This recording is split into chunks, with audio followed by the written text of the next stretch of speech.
Hello, everyone. Okay, it Hi, has asked Anushka. me to wait. Hold on 1 second. All right, please take on. All right. Hello, everyone. Thank you for joining today's LinkedIn Live webinar on Cybersecurity 101 course. We will be starting in just a minute or two, to allow a few more participants to join. So, thank you for your patience.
Okay,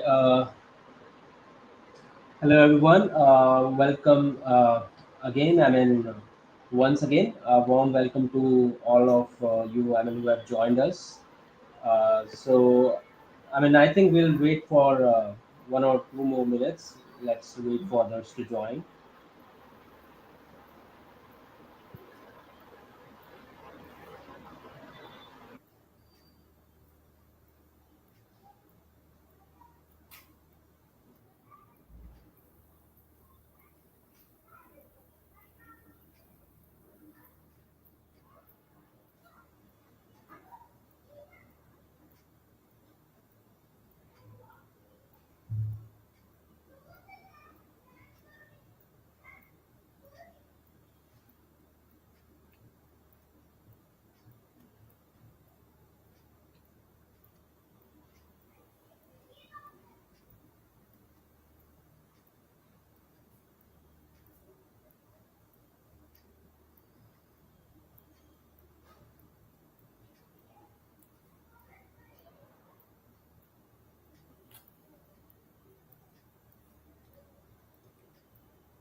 Okay, once again, a warm welcome to all who have joined us for today's LinkedIn Live webinar on Cybersecurity 101.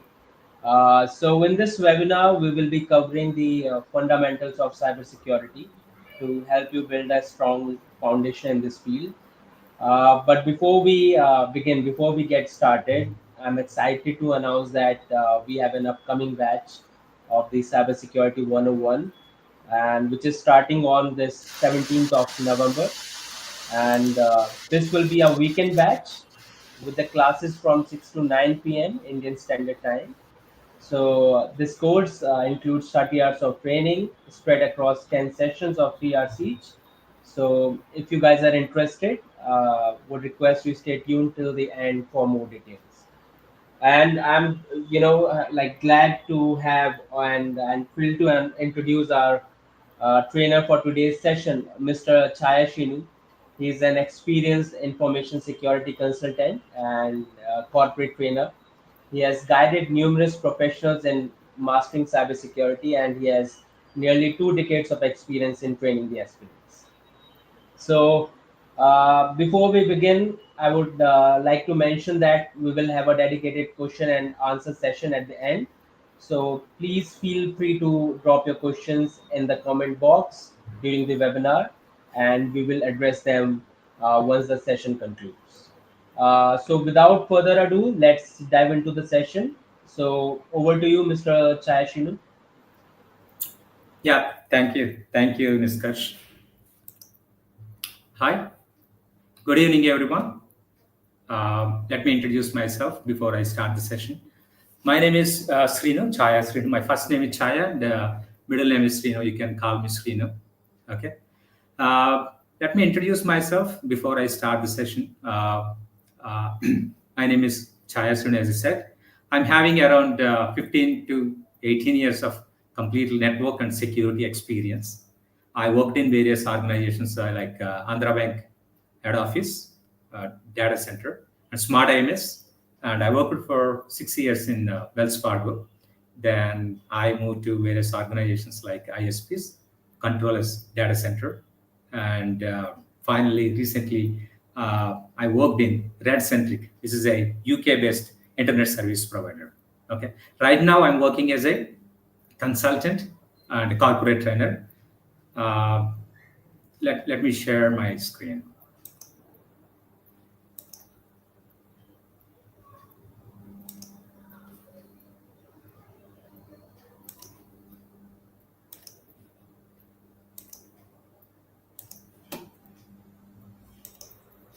Hi, Chaya. Would you like to present your slides? Yeah, fine.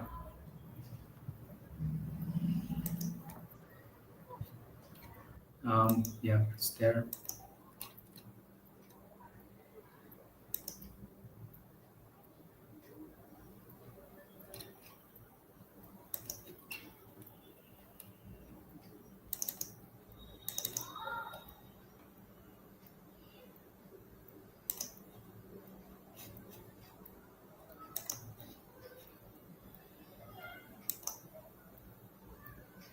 Okay.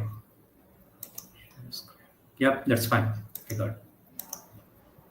Okay, great. Just perfect. I'm adding them to the stage so that everybody can see and you can take them in the full screen mode. Perfect, perfect. This is Please fine. carry on. Yeah, awesome. Carry on. Okay. These are about my certifications. The certifications which I done are CISSP and CISM, ISO 27001 lead auditor. These are information security certifications exclusively for cybersecurity or information security technical certifications. Okay. And I recently did the CISSP and I did the CISM last year, 27001 this year itself. Whereas I did the CCNA, CCSP. CCSP is like Cisco, I would say, network security certification.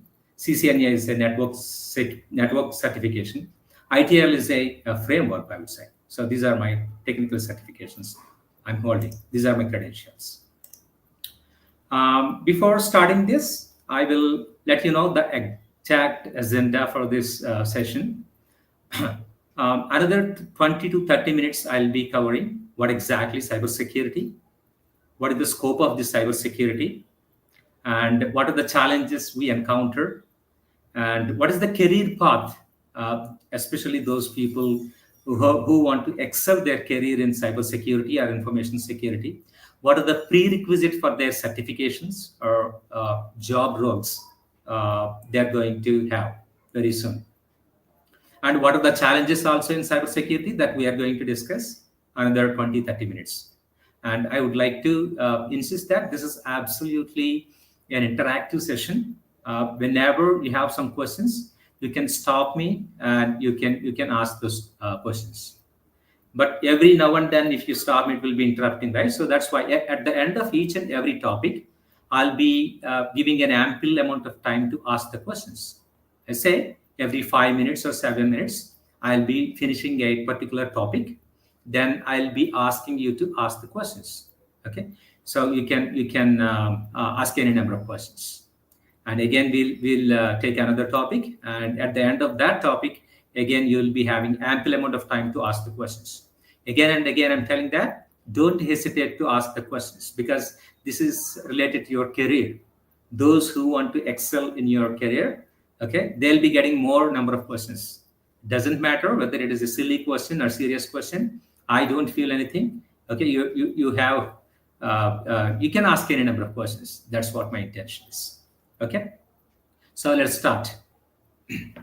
First, I would like to know what is cybersecurity and what exactly it's going to cover. What are the different roles and what is the scope of the cybersecurity that I want to explain it first. Then we'll see different topics later. But first, we'll see what is cybersecurity. Well, cybersecurity is none other than uh, in every organization these days, everything is digitized. Every system will be having some data, and every organization is having a crucial information, let's say files. Okay, so those files are very critical to organizations because they are holding very confidential data, or sometimes it's sensitive data. Okay, let me explain what is the main purpose, what is the main objective of cybersecurity. The main objective of cybersecurity or information security is pretty simple. This is to achieve confidentiality, integrity, and availability. These these three terms are very important. You need to memorize this. These three terms are called security triad. Okay, if you see here, the first term is confidentiality. The next term is called integrity and availability. I'm going to explain very clearly. This is called the triad, security triad. The main objective of cybersecurity is to achieve this confidentiality, integrity, and availability. That means I need to make sure my data is confidential. My office data or my organization's data is confidential. My organization's data is not modified, not altered. That is integrity. And make sure whenever I want this data, it should be available. That is called availability. I'm going to explain further, but this is the main objective of cybersecurity. Now, just now I told you I need to protect the data. I need to protect the data. Now I should know what is data. I should define it. So anything is like raw facts or unprocessed facts are called data. Unprocessed data or raw facts or raw information is called data. Example I will tell you. Say let's take some university database where the university is having more number of students. Like say,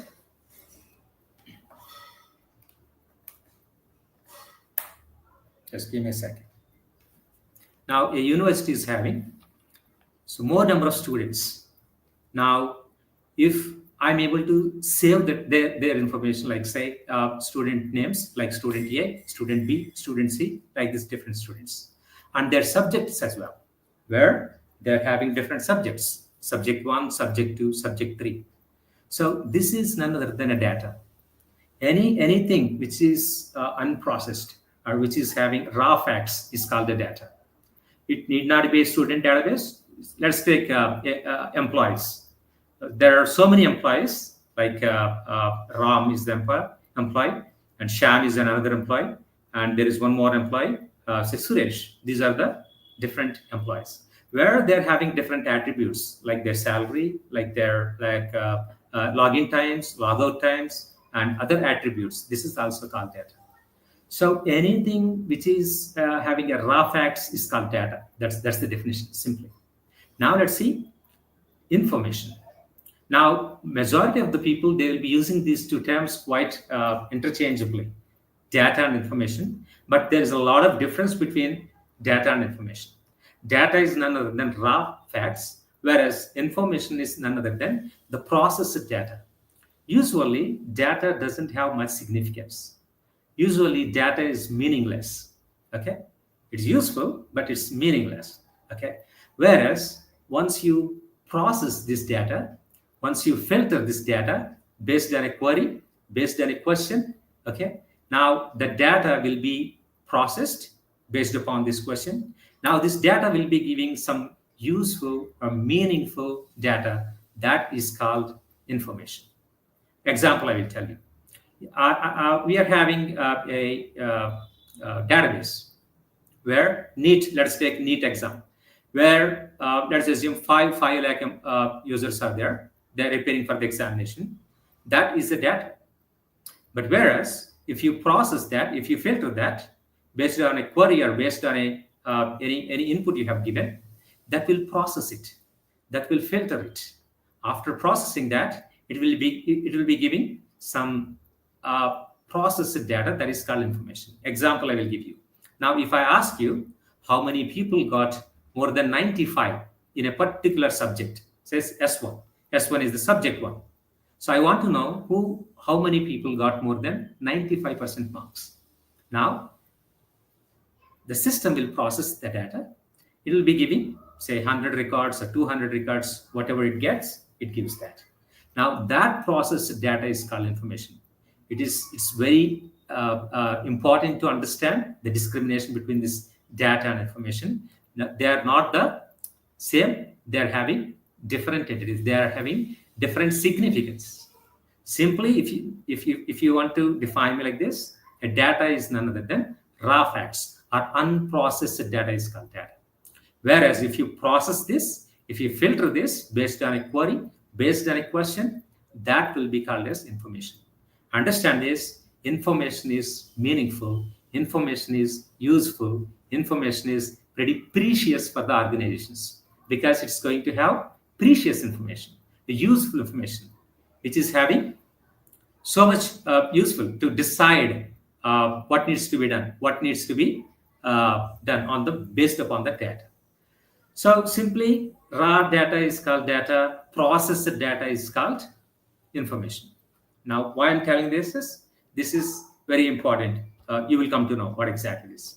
Before I start this cybersecurity, before I start this cybersecurity, you need to understand certain words. I would say keywords. If you are very familiar with these words, then it's very easy to explain me things like this. First, I would like to call this malware. Malware is none other than any malicious software. So malicious software means they'll be having a bad intentions. The main intention of the software is to delete the data. So here I'll be using, I'll be interchanging like data and information, but you should know the difference between data and information. Okay. So malware is none other than a malicious software. Malicious software means any software that does not have a good intention to do that. It has bad intentions. Okay. More particularly, either to alter the data or alter the information, whatever it may be. Sometimes they want to delete the data. Sometimes they want to delete the information. So that's the intention of any malware. So who will be preparing these malwares? The people who want to destroy the data, who want to modify the data, who want to disturb the people, or who want to disturb the systems, they are called the hackers. Hackers are the people who will be having bad intentions. Okay, they will write these codes. That software is called malicious software, simply called as a malware. Malware is none other than malicious software. That's as simple as this. Now, the next word is virus. You need to understand this. A virus is a program. This program will be propagated with the help of any infected viruses or infected files or infected devices. Let us assume I'm having a pen drive that is having a malicious software. Okay, so if any virus is there, now if I insert this USB drive or flash drive to some other system, the virus have a tendency to transfer it to some other system as well. So the virus will be propagated from one system to another system with the help of infected devices. Usually, people like end users, they'll be propagating this by transferring the files, by inserting the USBs, by sending in emails with viruses. That's how they'll be transferring these files, virus files outside. So virus is a program. It's a malicious program which will be transmitted from one system to another system with the help of infected devices. Okay, important point what you have to remember is these virus programs will be propagated, will be communicated, will be transmitted to one system to another system with the help of these infected devices or infected files, with the help of emails. Okay, we require human intervention to transmit these files. And another one is very important, worm. And many people, they don't know the difference between virus and worm. This is very important. You need to understand this. That's why I'm insisting this. Whereas worm is a self-replicating program. This tendency is not there in the viruses. Virus transmission is done by with the help of people. I mean, that's why I told you someone transmit it. Whereas for the sake of a worm, you need not to do that. The worm has a tendency, a capability to reproduce itself. That means if you leave a worm, it has a capability to reproduce itself. Not only that, it spreads anonymously in the networks. Let us assume there is a system which is infected with a worm in the network. Now, this worm has a capability to transmit this worm to another system without our intervention. Those programs will replicate. These are called self-replicating programs. Okay, that's the key difference between virus and worm. Viruses, they do not have it manually. We need to transmit it either with the help of email or with the help of infected device or USB or flash drive.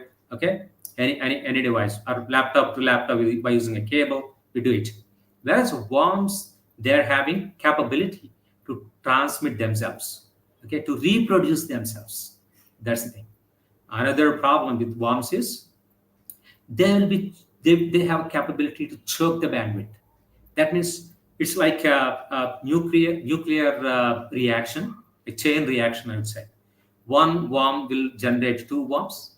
Those two will generate four. Four will become 16. 16 will become like 32. Just like they'll be replicating. It's like a chain of action. So what happens? These programs will be overwhelmed over a period of time. Then they'll be start communicating from one system to another system, and that's how the complete bandwidth will be utilized. And the CPU, hard disk, these resources will be choked, and it's like a chain of reaction. Each and every one will be regenerating, and it generates a few more. Few more will generate like multiples. Then completely your bandwidth will be choked, and your resources will be choked. Your laptop doesn't respond, your resources does not respond. That's how it's going to take the complete bandwidth. Your network will be down. This we have encountered multiple times. This is called worm. Worms are very dangerous compared to viruses. Next, there is one more program that's called Trojans. Trojan is also a program. This is also called malicious program called malware. Malicious program, the shortcut is none other than malware. Malware is none other than a malicious program which is having a bad intentions. Now, what Trojan will do is, Trojan is also a just like a virus and worm, but this is a bit advanced, I would say. The Trojans will look like a legitimate software. They look like a normal software. It looks like a normal program, but the hackers will impose some worm or virus in this software, and they will make like a legitimate software, and we assume that it's going to do something. They'll put it in a public resources, like this is a free software, a free game or free antivirus software. We assume that it's a legitimate software, it's a legitimate game. I want to install that, I want to use it, and I will download it, I will install this. The moment I install this program, the Trojan will activate. That means the internal programs will be activated, just like a virus or worm will be inside. It's going to install a keylogger, or it might install some other program, or it might take your sensitive data. There are multiple applications. What exactly it will perform will be depending upon the intention of the hacker. Okay, what exactly hacker writes, like a C or C++ or Python code, that code will be executed. Whatever he is going to achieve, that will be achieved, and that data will be carried back to the hacker. Sometimes it takes your personal data, sometimes it alters your personal data, sometimes it delete or it destroy your personal files or system resources. What exactly a Trojan will be depending is doing is totally depending upon the code the hacker is writing. Okay, it's simply a Python program or C++ or C program, nothing else. Any questions so far? Is it clear? We discussed the differences between data and information. Unprocessed data is called data. A processed data which is having a meaningful, useful information, that is called information. Okay. Next, we came across malware. Malware is any malicious software. Malicious software is any bad intention. Okay. A virus is a program that will be replicated from one system to another system. Worms are self-replicating programs where they'll be propagating, where they'll be communicating, transmitting from one system to another system. Okay. One laptop to another laptop, or one system to another system, one system to another system, one server to another server, like that. That's it. Trojan is a program where it looks like a legitimate program, but where once we install that, okay, it will be having a hidden code. The hackers will be deploying that. The moment you install that, it will be installing that hidden code, and it will start working that. What it will do is, depending upon the hacker's intentions. That's it. Next, few more words, then I will start the actual cybersecurity concepts, because these are the key words we need to understand that. Next one is vulnerability. Vulnerability is none other than any weakness in the system, or any weakness in the process, or any weakness in the software. That is none other than a vulnerability. Let's assume my laptop is not having antivirus. Okay, it's a vulnerability. Let's assume I'm not updating Windows patches. That's a vulnerability. Let's assume if someone is not properly implementing the security controls. It's a vulnerability. So vulnerability is none other than a weakness, okay, for the system. Next one is a threat. A threat is none other than any event that could cause potential harm to the system or process or assets. A threat can be any potential harm. Let us take a fire. A fire is a threat because it's going to damage a lot. A fire is a threat. Now, threat isn't. A threat is a threat. I told you, threat is none other than any potential harm which is damaging, which is destroying the systems or the assets or the softwares. It could be anything. Next one is threat agent. A threat agent is none other than a person who is responsible for that threat. Let us take an example. Threat is none other than, right, any potential harm. Let's take a petrol bunk. Now, petrol bunk is there. Now, a fire is a big threat to that petrol bunk because it will create a potential harm to that petrol bunk. Okay, so that is a threat. Fire is a threat for a petrol bunk. Next, threat agent means a person who is going to take responsible for this activity. That means if some person A is taking a fire to the petrol bunk, so fire is a threat. The person who is taking that fire is the threat agent or threat actor. The person who is doing that activity is called a threat agent or threat actor. Okay, who is causing the threat. Next one is a threat vector. A threat vector is any potential methods or materializing the threats, like a different activities, what the threat agent is doing to do that threat. Like any activities, bringing a fire is a threat. Next, he's bringing a lighter. That's the threat. And he's intentionally doing some activities where the fire will be erupted. That is another. So all these are part of the threat vector, where the hacker is trying to do something to cause what we call a threat to my organization or assets. All these are called threat vectors. Now let's see different threat vectors, different examples.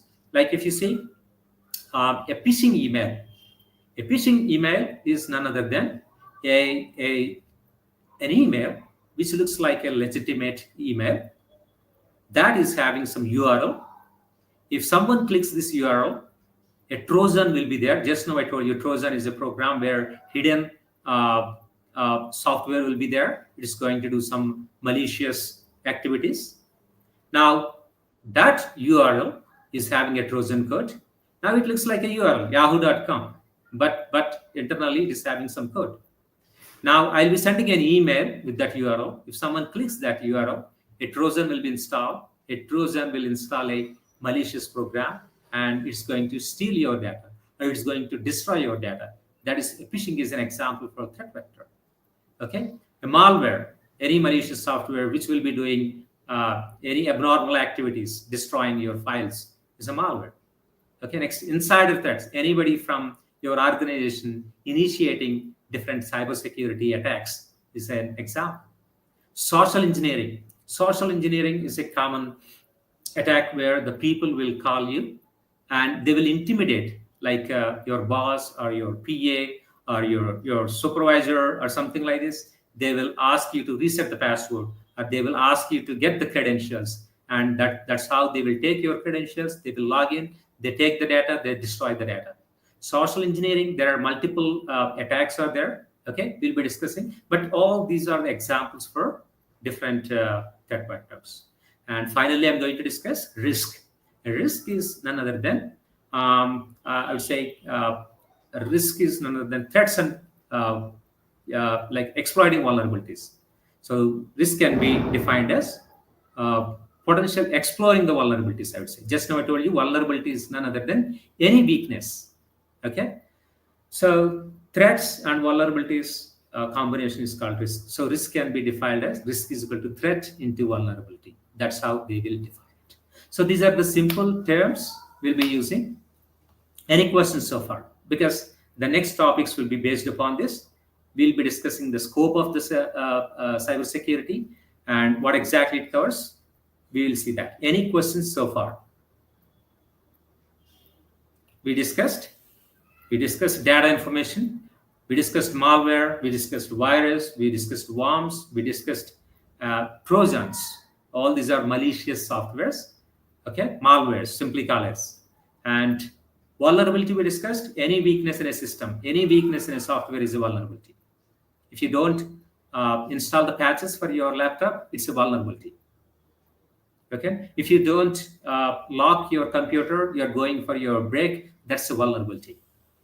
Anything, a weakness in a process or system is a vulnerability. Threats are nothing but anything that potentially causes harm to your system, your assets, your data, your information. It's a threat. The person who is doing this is called threat agent. Threat vector is none other than all the potential methods which are going to materialize these threats. And finally, risk. Risk is none other than threat and vulnerabilities. Threat times vulnerabilities. Any questions? Well, I told you, if you don't have any questions, I'll go ahead. I told you the main objective of cybersecurity or information security is to achieve this confidentiality, integrity, and availability. Let me explain what this this is called CIA triad. Tri means three. What exactly it is going to achieve. So first, let's see confidentiality. Confidentiality is none other than making your secret secret. Don't reveal your personal information to unauthorized people. That means only authorized people should access that. So if any critical data is there, critical information is there, I don't want to allow everybody to access it because this is very sensitive. This is crucial. This is important to my organization. So what I will do is I will give access to only authorized people. Authorized people are the people who are having permission to access it. So this is called confidentiality. Confidentiality means only those people who need access, who want to access that, only those people I will give access. Only those people will be accessing, they'll be reading, they'll be writing. Rest of the people I don't give access, they cannot access it. That's how the confidentiality can be achieved. Only right people will be accessing the data. Okay? Unauthorized people, they can't access it. So what is the purpose of this? What is the purpose of this is, I am not disclosing this information to unauthorized people. Only right people are having access. That is called confidentiality. Next one is making secret secret. As simple as that. Confidentiality is none other than making secrets secret. Next one is integrity. Integrity says that the data or the information, whatever you have, it should not be modified. It should not be modified by unauthorized people. It should, I should have integrity of the data. That means if I want to change this data, only right people should change it, not everyone else. That gives integrity. So integrity simply ensures that the data will be modified by only right people. Okay, so those people who are not having access, they cannot access it first. Next, they cannot modify it. So simply integrity will give you the value to the data. Okay, so it gives that the data is unaltered, not modified by anybody else. Only right people are modifying the data. So integrity gives that assurance. Okay, unaltered. The last one is, okay, confidentiality means making secret. Integrity means unaltered. Data will not be modified without permissions. The last one is availability. Availability gives whenever I want to access this data, I should access it 24 by 7. Okay, right people should access data whenever they want and wherever they want. This is called availability. So make sure this is the objective. This is the objective of cybersecurity. So if you are a cybersecurity expert, if you are going to looking your career in a cybersecurity, this is the objective of any cybersecurity engineer. What they have to do is they ensure that confidentiality of the data is there, and they ensure that integrity of the data, they ensure that availability of the data is there. Okay. Now I'm going to discuss further bit a lot. Now, how can I achieve the confidentiality? Okay, confidentiality is none other than secrets, making secret secret. But how can I make my secrets secrets? How can I achieve the confidentiality? How can I make my data confidential? Now, I'll be implementing some controls. I'll be implementing some controls. What is a control? A control is none other than any mechanism to protect this confidentiality. Okay, a control is none other than any mechanism to achieve this confidentiality. Mechanism in the sense, it may be sometimes a technical control, it can be a process, it depends.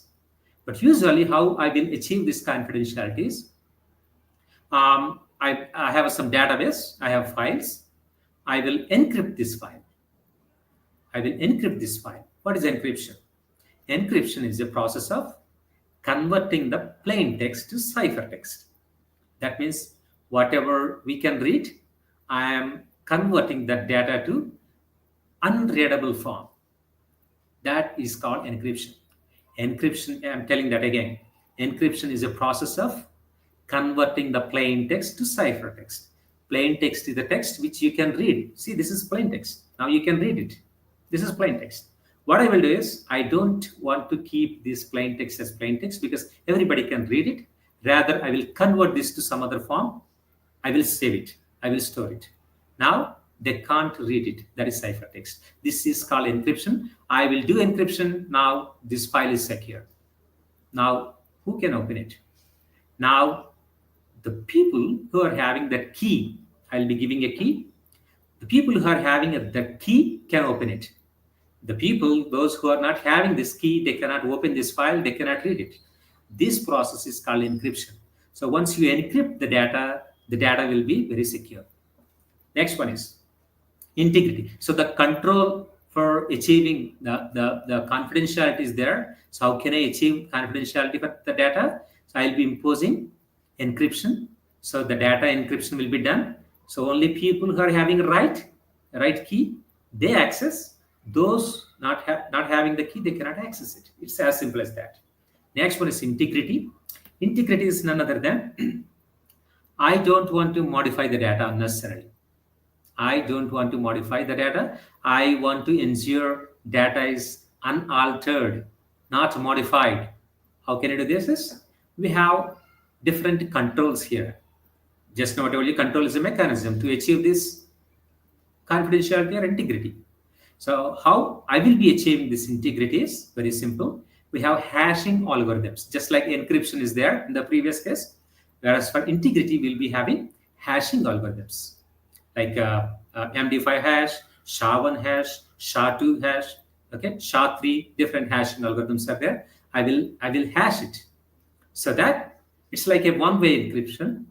Now this data will be changed to different format. It will give a hash value. It will give a hash value. If anybody modifies that, this hash value will be changed. That's how I will come to know if any modification is done or not. Again, I'm telling that once you hash it with the help of any algorithms, we will be getting a one-way hash value.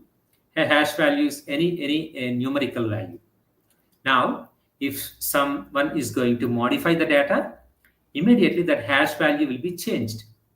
Now I will compare the previous hash value and this value. If it is same, means the data is not modified.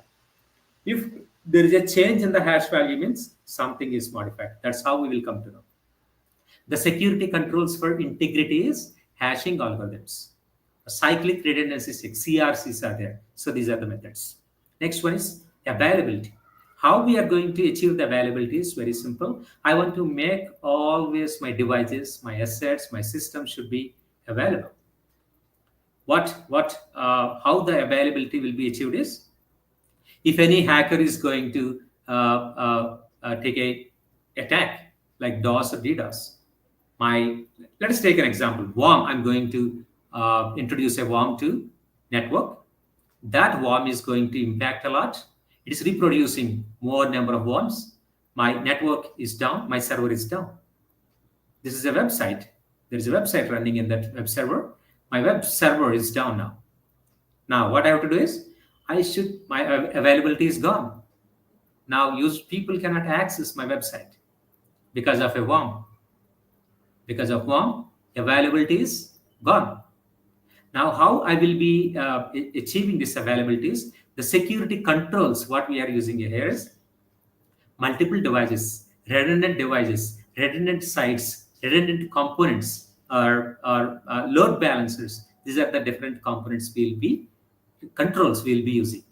That means if I'll be taking two servers, if one server is impacted, no problem, my second server will take over that. That's availability. Let us assume I have two routers. If one router goes down, the second router will take over. Let us assume my system is having two power supplies. My server is having two power supplies. If one power supply goes down, no problem, my second power supply will take over. So these are the different security controls we will do that. Let us assume my entire site is down. No problem. I have a redundant site. Okay, that is called business continuity plan, BCP. We'll be discussing that information security. So if any site also goes down, no problem, because I'll be having a site level redundancy. That is called availability. So being as a cybersecurity engineer, we have to achieve all these components. Make sure you know all the controls for each and every confidentiality, integrity, and availability.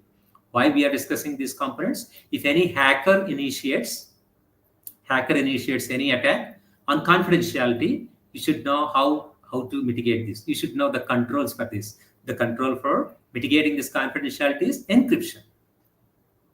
Encryption will stop it so that no one can take your data, no one can read it. Only right people will be using that. You should know the controls for confidentiality. You should know the controls for integrity. I don't want to allow anybody to modify data.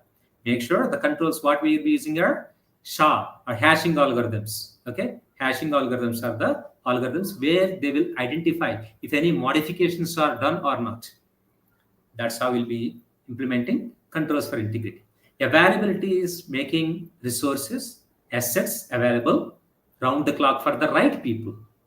How we will be achieving this? We will be achieving with this multiple components or redundant components, redundant sites, redundant assets. Okay, like this. If any attacks happens, we will be taking out to some other devices or some other sites, some other assets. That's how we'll be achieving this. Any questions so far?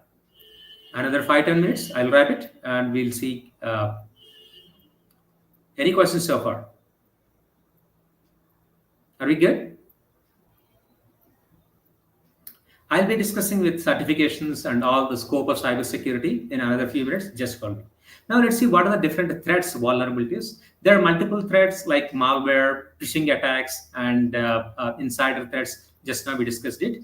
Now let's see key components of the cybersecurity. What cybersecurity comprises, and what are the components it is going to cover. What are the topics I'm going to learn during the next 4 or 5 weeks of span.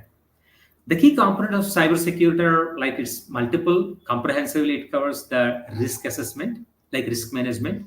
This is the key component. You need to understand that if you are going to learn the cybersecurity, you should know, you should understand, you should assess all the risk related to cybersecurity.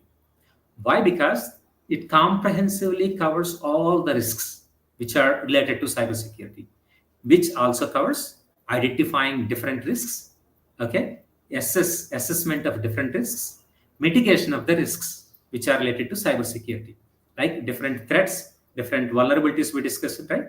It comprehensively discussed it. It forepredicts what are the attacks that potentially they might come to my assets. We need to assess that. We need to understand that. We need to assess those risks. We need to mitigate that. That is key factor. So risk management is a part of your cybersecurity. We are going to very rigorously, we'll be discussing that.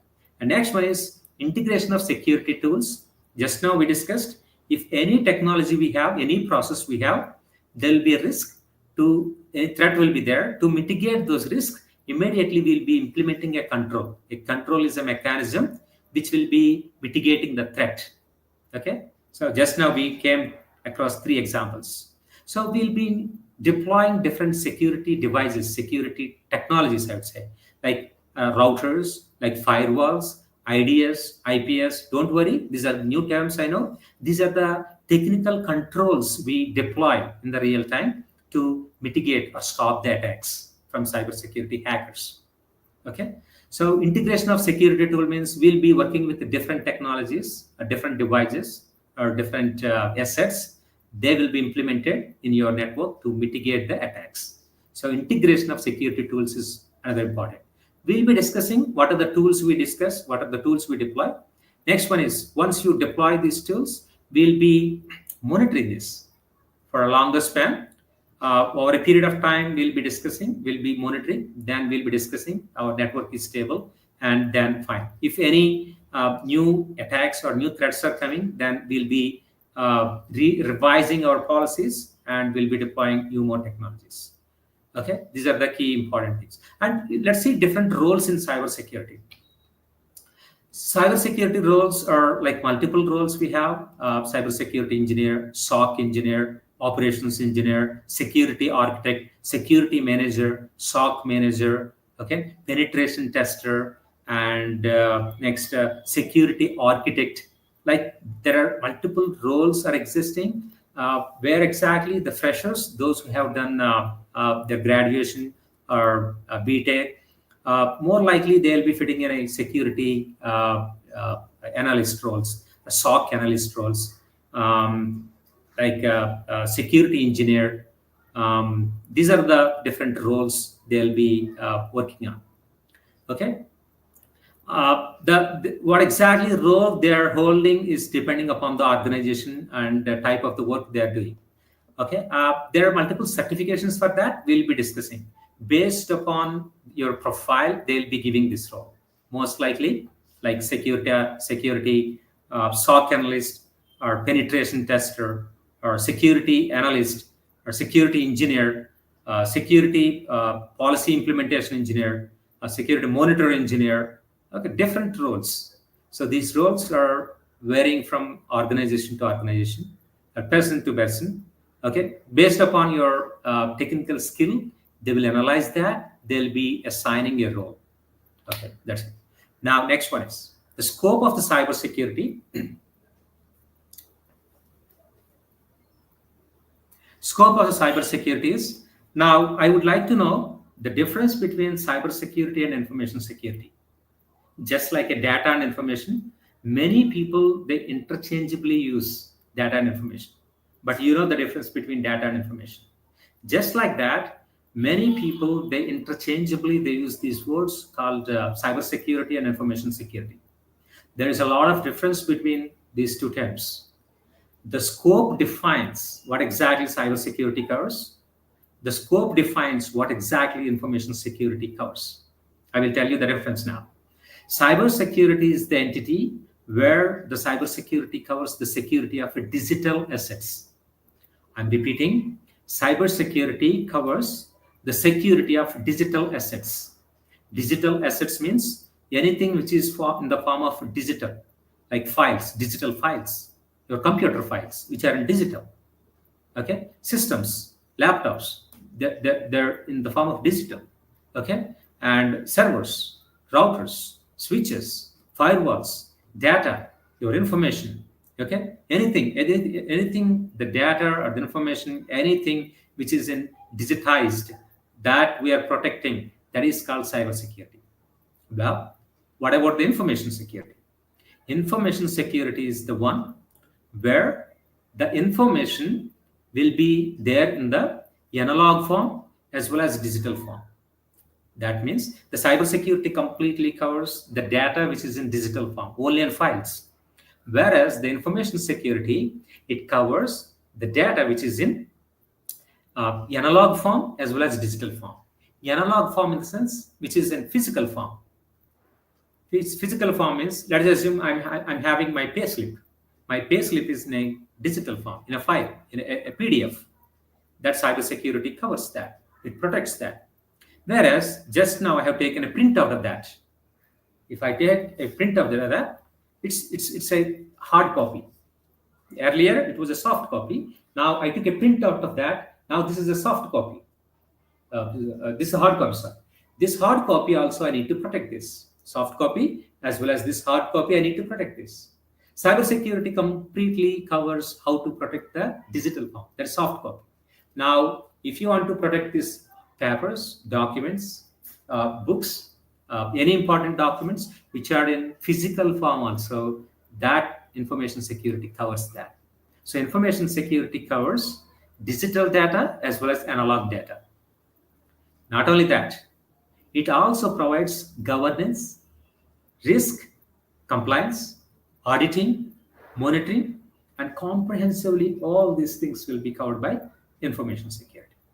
So that is the main difference between cybersecurity and information security. So in cybersecurity, we'll be dealing how to protect the data which is in digitized form, where information security covers the data which is in physical form as well as in physical and logical form. Now, in the information security, physical form also there. That means physically systems are there, physically assets are there. So physical security will also be coming into picture. Physical security means guards, dogs, your CC cameras, lighting. All these entities will be coming in information security. Okay, that's the difference. Now let's see what are the areas of cybersecurity. There are multiple diverse security domains are there. What exactly cybersecurity covers? Cybersecurity comprehensively covers networks, systems, servers, and everything. And evolving a threat landscape, like it completely covers the current threats as well as the newly arriving threats, like zero-day vulnerabilities, advanced persistent threats. All these they'll be covering. It's a holistic security approach where it is going to cover completely, comprehensively. It's covering how to protect the digital assets, digital systems, servers, routers, systems, okay, all these assets. The cybersecurity is going to cover, that is the scope of cybersecurity. Any questions so far?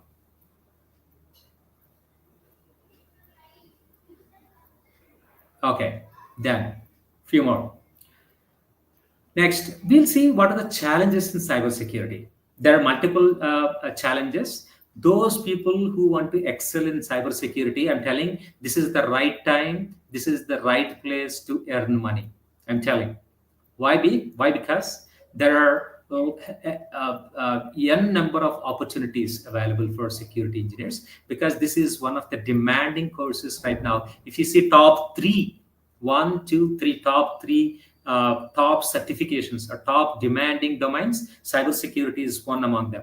Not top 10, I'm telling, in top three. Take any field, any domain. The top notching domains are many, so always the cybersecurity lies in top three. I'm telling that, not top five, not top 10. It is in one of the top three domains. So in terms of getting opportunities, in terms of getting huge salary, huge packages, that means cybersecurity people are getting huge salary. Why? Because the cybersecurity career is very challenging. It's not like very static. People who are having a lot of zeal and chest, those who want to do something every day, those who want to make their career very dynamic, very bright, very not static kind of career, this is the one. It is not like your electrical or mechanical or something like this. I go for academics. I learn 1 year or 2 year, and then next 40 years I work on the same technology. This is not the technology like that. Okay, every now and then new dynamic threats will be coming. Okay, so it's a completely a dynamic environment where you want to learn consistently, where you want to explore your talent. This is the place. So that's why the organizations are paying huge salary. I told you it is one of the top demanding domain in information technology, or take it anywhere. So huge amount they're paying for the professionals. Now let's see what are the challenges. I told you it's evolving threat landscape. That means the landscape, the evolving threats. Every day the threats have been dynamically changing. Make sure we'll be responding to that. We'll be working on that. We should learn that. We should mitigate those attacks. Okay, so that's why it's keep on learning. Every now and then we need to develop ourselves, we need to learn ourselves. Okay, that's why the organizations are paying huge amount of salary. Skilled workforce, the people who are having a right skill here, there are n number of demand, n number of what we call opportunities here for skilled workers. And regular compliance, we have to understand different regulatory compliance. And if you know the people who are into this particular regulatory like HIPAA, PCI DSS, those who know, it's like a hot cake. Next one is opportunities for those security professionals who are having skill, who know these the capabilities just now we discussed. There are n number of opportunities these days. You know, there are a lot of recessions going on, but not for the security professionals. It's very rare to see to remove those companies where they remove these security professionals. It's usually doesn't happen. It didn't happen. Even though they happen, it's very less. The recession is very less for this security domain if we compare with the rest of the domains. Okay, right now, then estimated of there are 3.5 million positions for cybersecurity professionals. 3.5 million, in the sense almost 35 lakh opportunities are waiting. Those who are certified, those who are trained in cybersecurity, those who are done certifications like CISM, like Compatia Security Plus, and these things.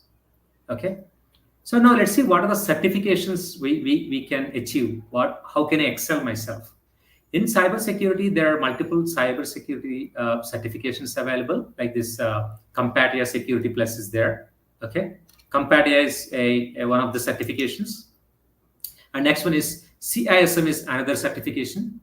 CISM is completely a management certification, whereas the first certification is called Compatia Security Plus. Yeah, this is the one.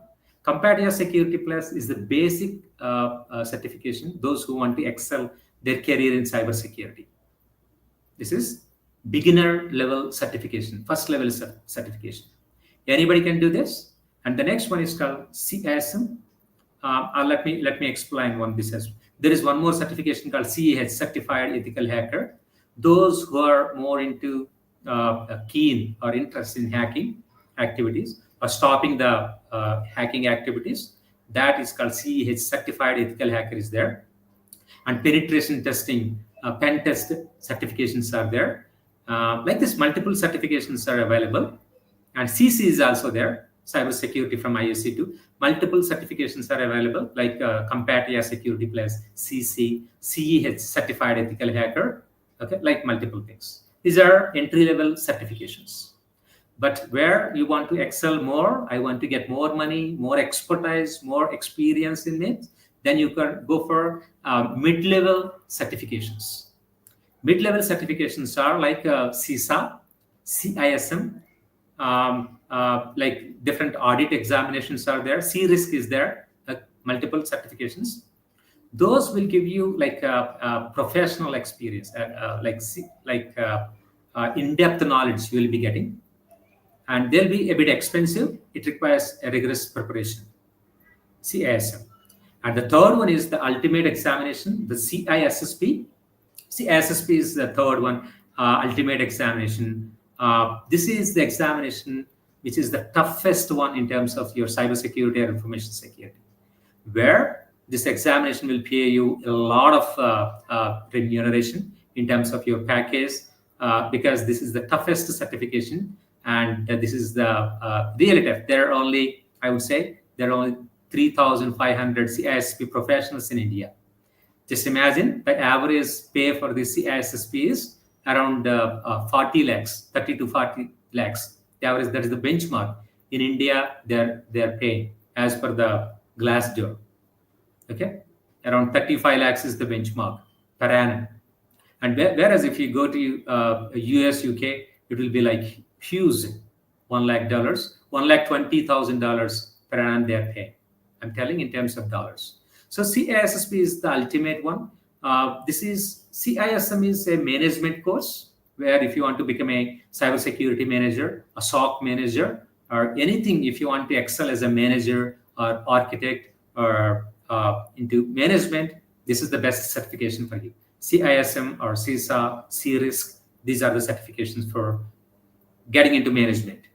Where if you want to go beyond that, like information security manager, a chief information security manager, a chief information officer, or a chief technology officer, like C-level executive jobs.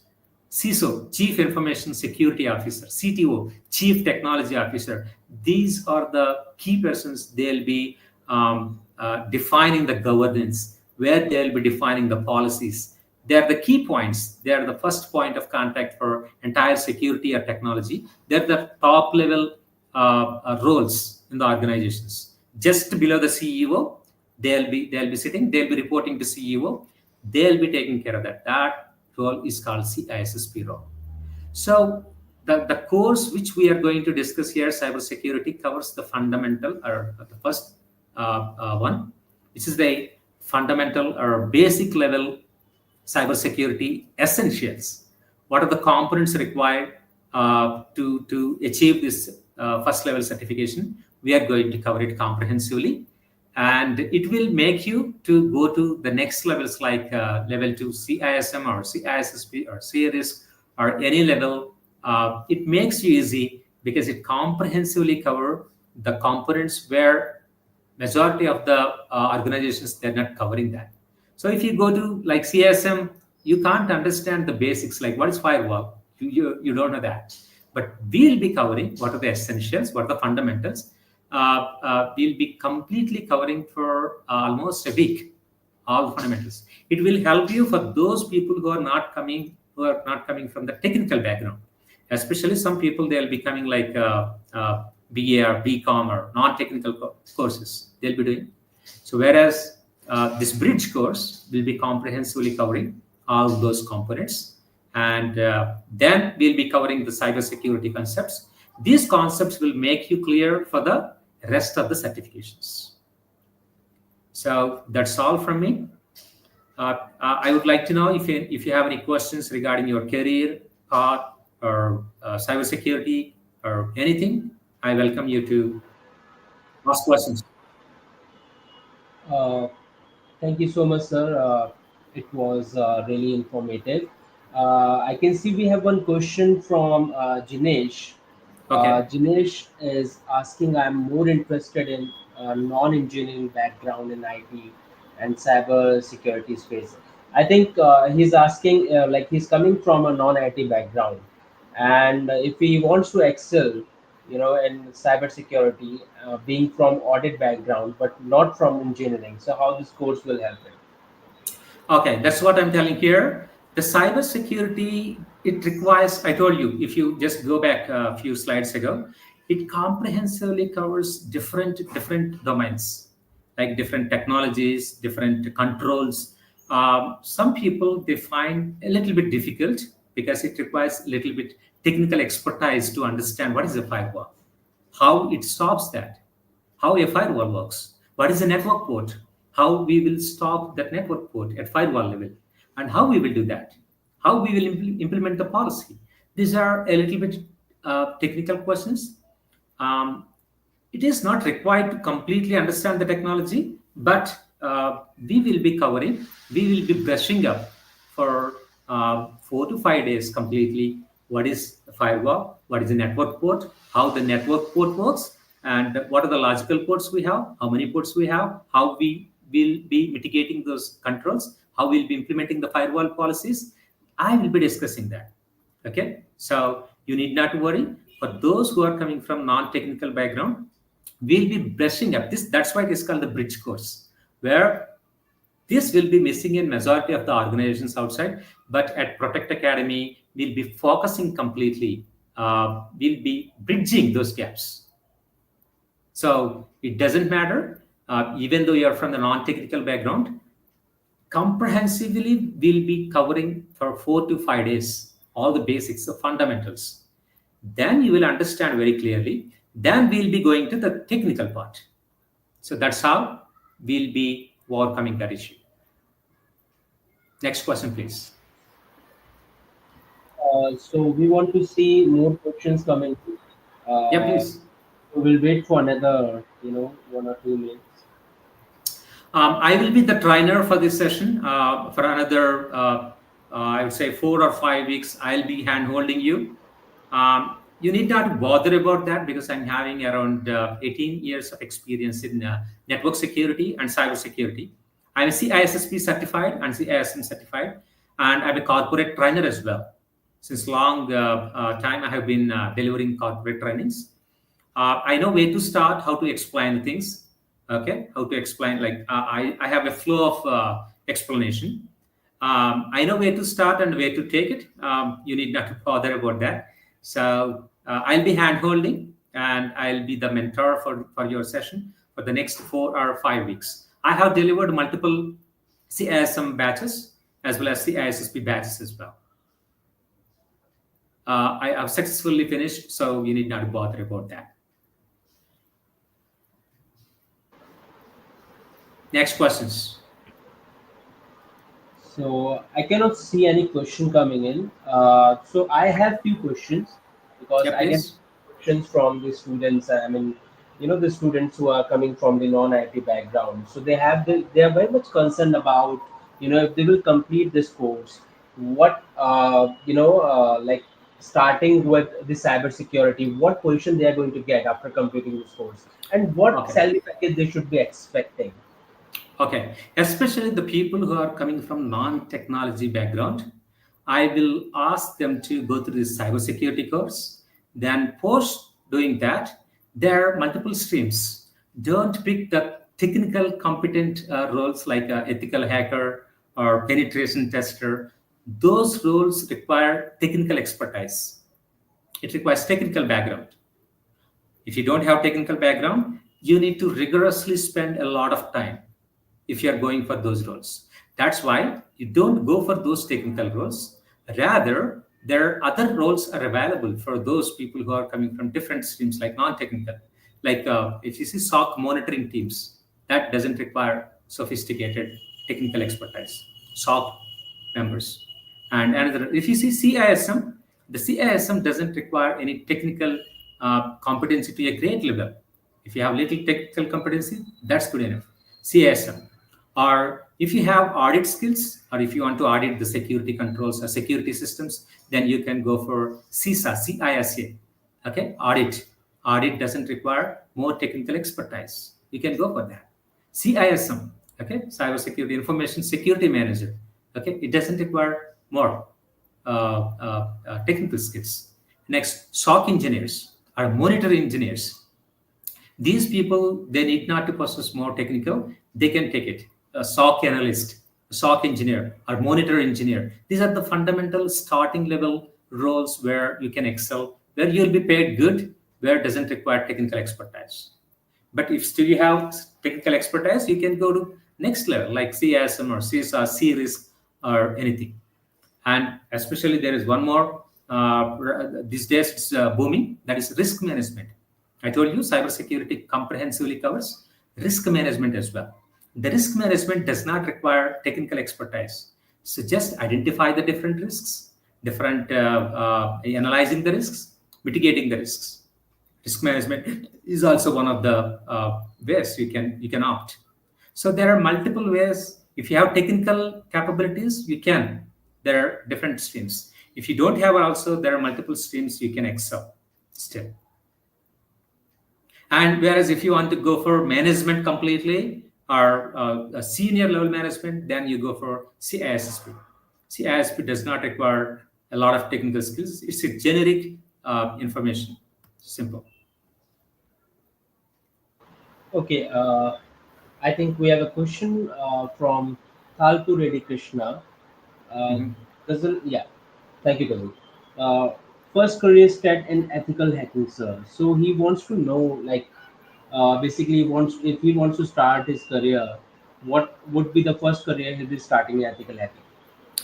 I would say for any certification, the cybersecurity, the fundamental step. This is the first step for anyone who want to gain knowledge.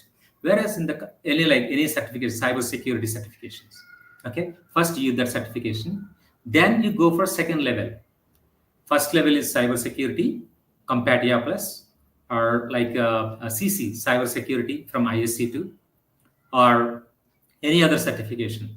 Okay, you just finish cybersecurity certification. Then you go for second level of certifications. Next, second level of certifications are certified ethical hacker, CEH. CEH is more like a technical certification. It requires a lot of knowledge. You should know every vulnerability. You should know how every vulnerability works, and you should also know how to mitigate those vulnerabilities. That is the thing. So every technology you should understand in certified ethical hacker, and you should have a remedy for that. You should have a control to mitigate that vulnerability. Okay, so you should understand every vulnerability. Otherwise, you can't mitigate those vulnerabilities. So CEH is a more technical certification. It's like it requires a lot of effort, a lot of practice, a lot of labs you have to do manually, a lot of hands-on experience it requires, and obviously you will be paid a lot. Okay, it's very dynamic job. Those who want to have a dynamic career, those who want to have what do you call a every day a new challenge, those who want to take those challenges, that's for those people, and it will be paid high, and more remuneration, more efforts, more dynamic, more challenging, okay, more tougher. That's it. More technical, I would say, but it's good enough. They will be paid a lot. So the CEH is the certification. Once they have done, they're good enough. Certified ethical hacker from EC. Okay, thank you, sir. I think he has another question. He's asking Sure, like sure. if he can join as a SOC analyst directly, if that is possible, like after pursuing this course. Okay, I forgot to tell you one point. Whenever you are doing these certifications are very expensive Don't try from cybersecurity, compare your cybersecurity plus, then CEH, then CISM, then CISSP. You will be done. I mean, you to spend a lot of money. Each certification will cost you a lot. If you see the CISSP, which I did, it almost took 90,000 for me. Like certification costs around $750, and then 18% GST. It comes around 13,000 or something like that. Then dollar conversion charges, then credit card charges, altogether 89,000, 90,000 rupees I spent. Okay, so that's CISM. Again, it's 60,000 rupees. Okay, so that's why don't do here and there. So you decide yourself whether if you want to do basic compatible security plus or CEH or CISM or CIS. First, you decide yourself. This is very, very important. Keep it aside everything. First, you decide yourself where you want to go next 4 years or 5 years. What will be your goal or target? You decide that first. Then, based upon that, okay, first do cybersecurity plus or basic cybersecurity certification. Then don't do all the certifications. Then you decide wisely. Okay, first you do any cybersecurity certification, 20,000, 30,000. Then get into any job. Then the company will sponsor you. That is the advantage you get it.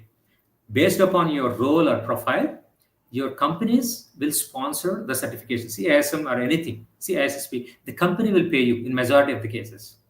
I did many certifications when I was working in my previous organizations. They sponsor. Okay, you need not to pay. If you pass, they will pay it. If you fail, they won't pay. It's as simple as that. So if you clear the certification, the company will, what the company will get? The company will be getting an asset. The company will be having a certified people. It's a privilege for them. If a company is having a CISSP, people like me, it's a great privilege. They get projects. So that's why don't spend every certificate. Okay, spend wisely.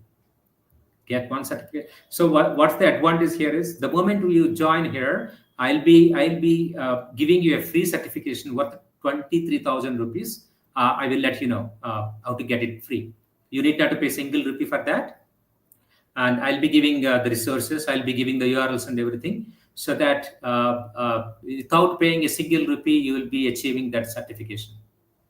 That's the there is an offer. We'll be doing that. Without paying a single rupee, you will be achieving cybersecurity certification. Certification, I'm telling that, not training. Certification, I'm telling that. I will be assisting to get that. If you paid, it comes around 23,000, something like that. But even you need not to pay single rupee for that certification. I'll help you in getting that. Next question. Yeah, so we have a question from Muzahid Pasha. Uh-huh. He's asking, can an experienced candidate get into this?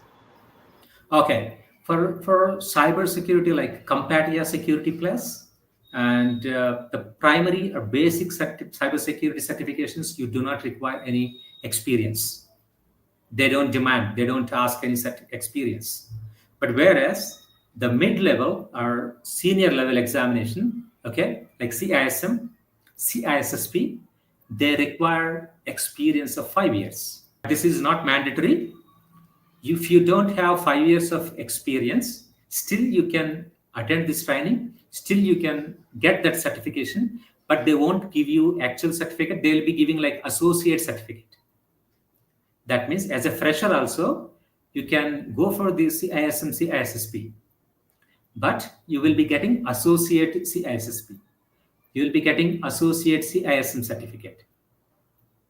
But does it helpful? Yes, you will get associate certificate, but you have to give assurance that next 5 years you will be working on those domains. You have to give assurance to those people.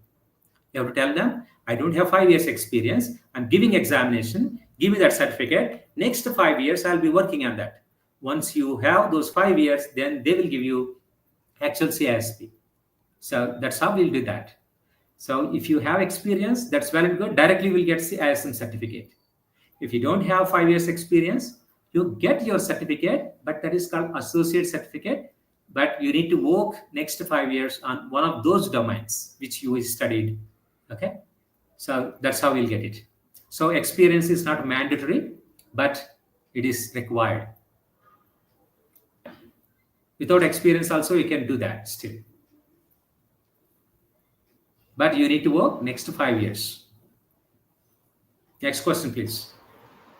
Uh, so we have another question from Muzahid. Yep. He's asking, what about the jobs? Okay, jobs are just now we discussed. This cybersecurity and information security, these are the top three demanding, not 10. See, if you see like software or testing or something else, they'll be in one of the 10 top 10 high demand. Whereas the cybersecurity is one of the top three. Take any requirements. You'll see that all cybersecurity certificates like CEH, CISM, CISSP, these are the highest demanding jobs. So the people who are having these certifications, they'll be paid a lot. They'll be having a lot of demand. Trust me. If you don't, you can Google it. You just put it in a Naukri.com, CISM certified, and you can see how many jobs you will get it.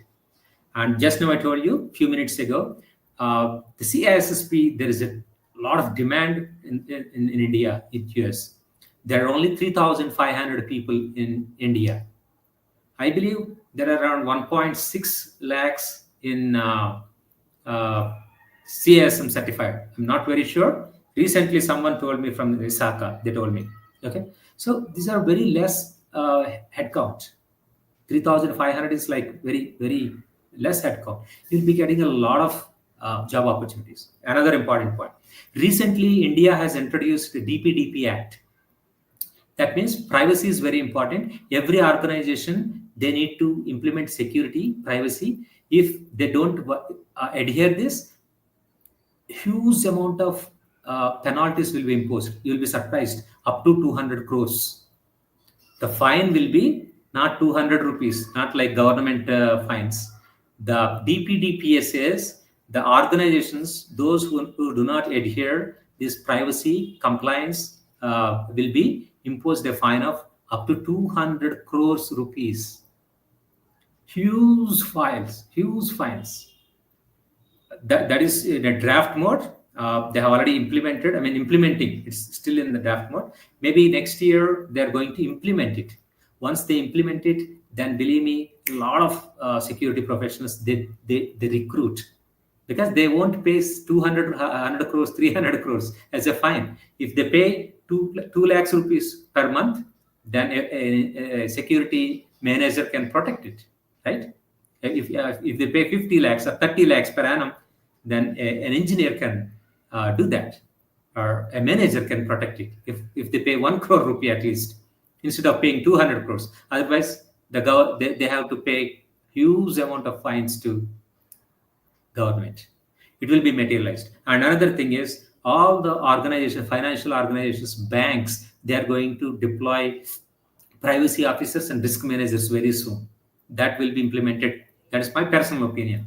Okay, next another 2 to 3 years, they'll be imposing this.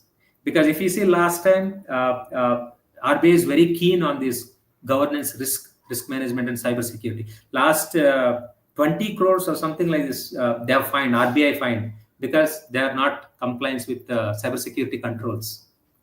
2 months ago, they have imposed. Just Google it, you will get it. 20 crores they imposed a fine. So there is a demand, lot of demand for security professionals, and it's completely gradually increasing. Right now there is a demand for 3.5 million people, 35 lakh people. What do you call? There's a demand for cybersecurity professionals. You just put it in a Naukri, put like CISM or CISSP certified, and Google it. You will find it. How many opportunities you have. Next question, please. Next, we have a question from Mahesh. Mahesh is asking, what is daytime job profiles are available in cybersecurity, not 24/7. Okay, it's a tough question actually. This cybersecurity is completely focusing on cybersecurity controls. So majority of these job roles are in rotational shifts. To be frank, I'm not hiding anything. I'm giving a transparent one. So majority of these roles, whatever we are having, they're rotational. Okay, like they will cover 24 by 7. If you don't want 24 by 7, you need to get into this management roles. Management roles like CISM, like CISSP, C-risk, CISSP. These are not technical controls. These are absolutely managerial certifications. So if you do this, if you get into that management role, you will be in a general shift, usually a 9 to 5. Okay, that's it. So whereas if you are in technical, like penetration testing, or vulnerability assessment, or SOC engineer, a monitoring engineer, all these are rotational shifts. If you don't want a permanent fixed daytime shift, means go to one of these managerial roles, managerial certifications. Then your shift will be 9 to 5. That's how it works. I hope that answers your question, Mahesh. Uh, I think we will wait for another 1 minute. We'll see if anyone has any other question. Yeah, And sure, sure. yeah, Yeah, feel free to ask me any question regarding career, regarding shift, your job, salary. The average salary for cybersecurity entry levels, they start from 6 to 7 lakhs, 6 to 7 lakhs, up to 10 lakhs, 12 lakhs. That depends on the organization. So, see, my Wells Fargo companies like Wells Fargo, JP Morgan, okay, they will give like basic package like 6 to 7 lakhs for freshers.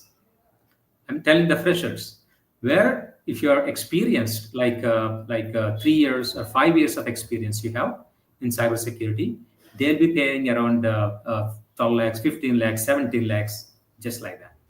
And especially the CISM, the roles like CISM and CISA, these roles they'll be paid like 25 lakhs. That is the benchmark.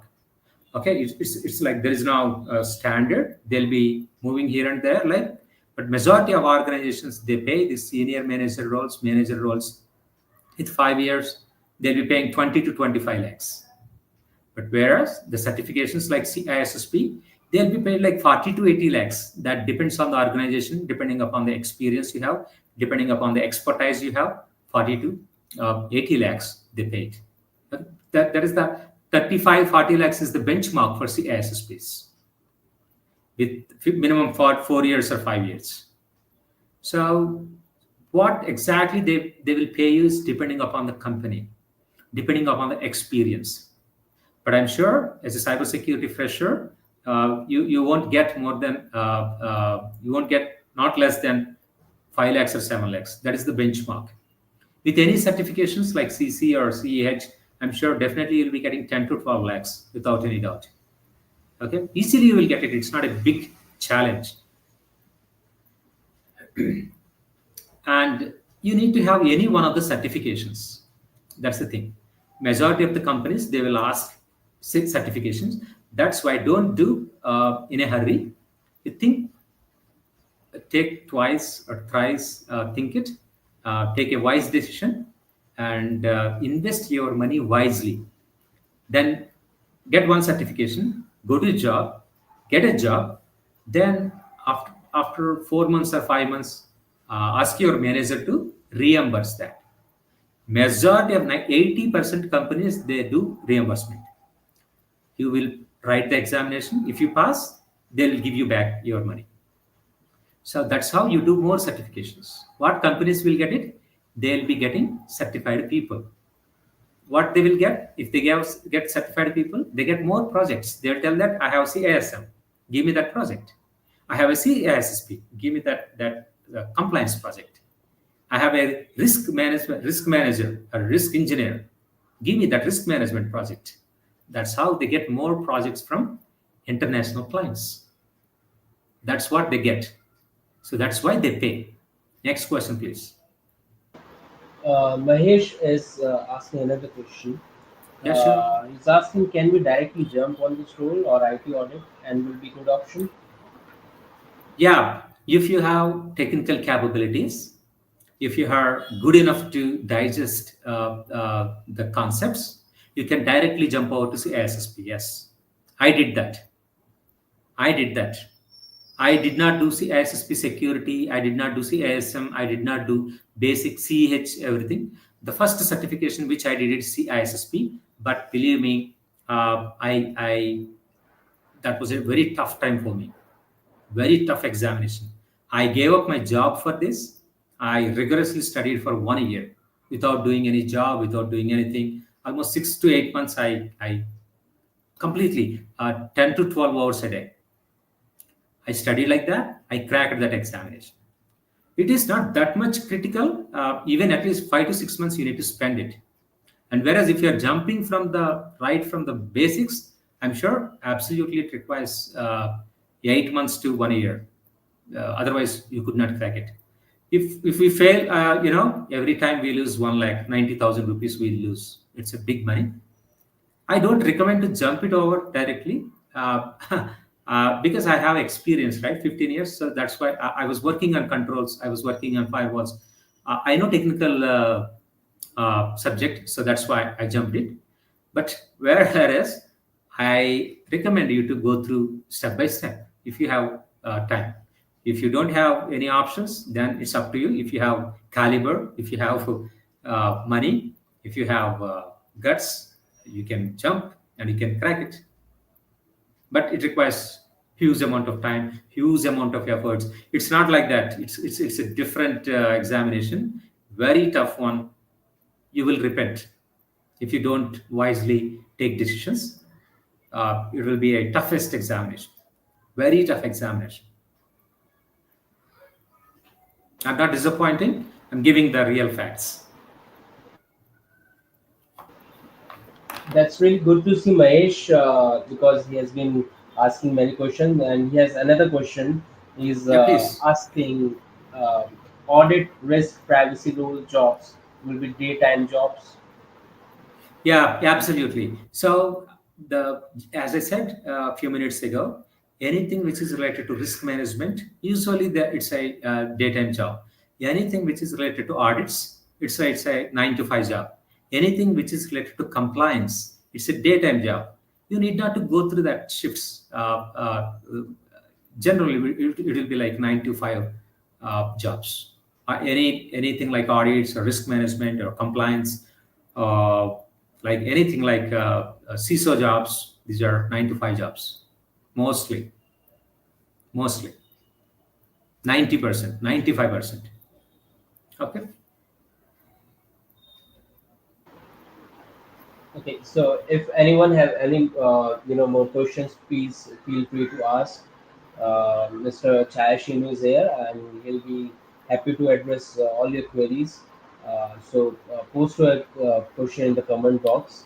We'll wait for another 1 or 2 minutes. Please don't hesitate. Anything related to your job or salary, your education, your qualification. Okay. I'm happy to answer. Just shoot your questions.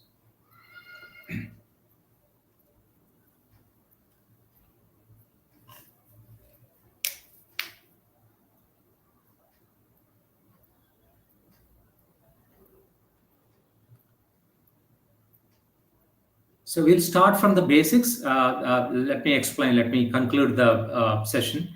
For the cybersecurity course, which I'm going to cover for the next few weeks, I'm going to cover from the basics, right from A to G in the cybersecurity. What is CIA and what are the different security controls and what is network security, what is the scope of that, everything comprehensively I will cover it. And then after 4 or 5 days, then I will start the actual cybersecurity. Then attacks, vulnerabilities, how many attacks are there, how the vulnerability will be initiated. For every vulnerability, how the security control will be there. Just like we discussed, confidentiality and security control, how to protect the confidentiality. Integrity, how to protect the integrity, what is the security control. Availability and security control, how to achieve availability. Just like that, every vulnerability we will be discussing, every attack we are going to discuss. For every attack, we will be discussing the corresponding security control. What is this vulnerability? How it works? Now, how to stop this vulnerability? How, what is the control? How can we mitigate that?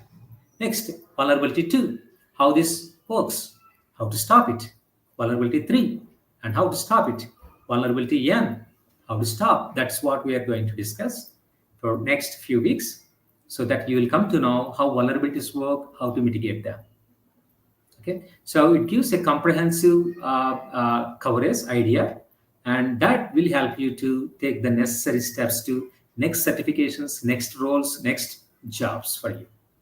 This will give you a cybersecurity role to get into any SOC or any SOC engineer, or like monitor engineer, a cybersecurity analyst. You'll be getting jobs like that. So that's all from me. Let me know if you have anything. Yeah, I think I cannot see any more question coming in.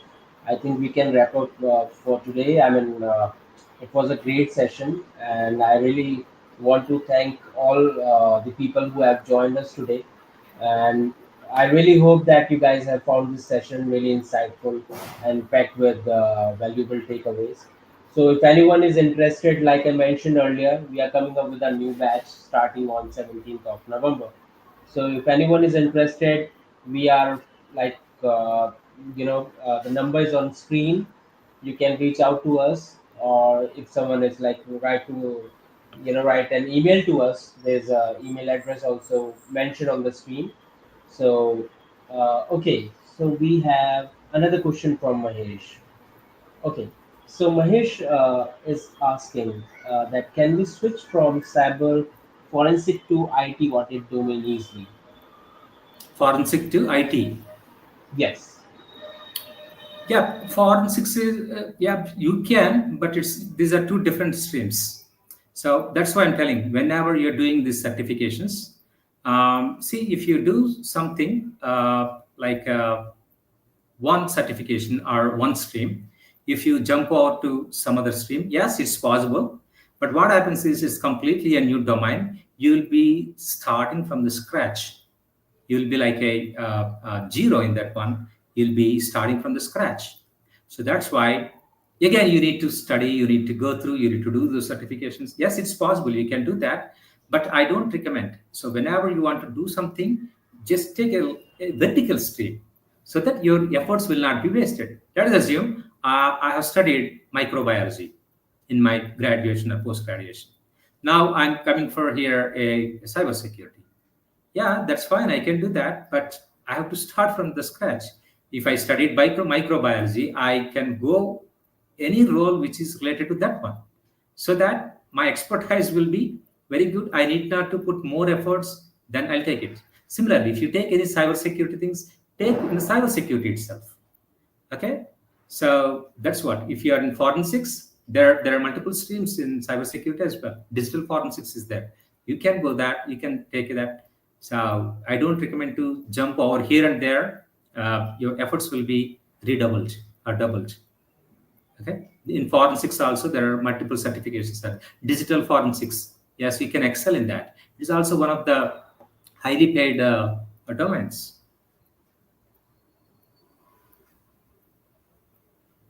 I hope that answers your question, Mahesh.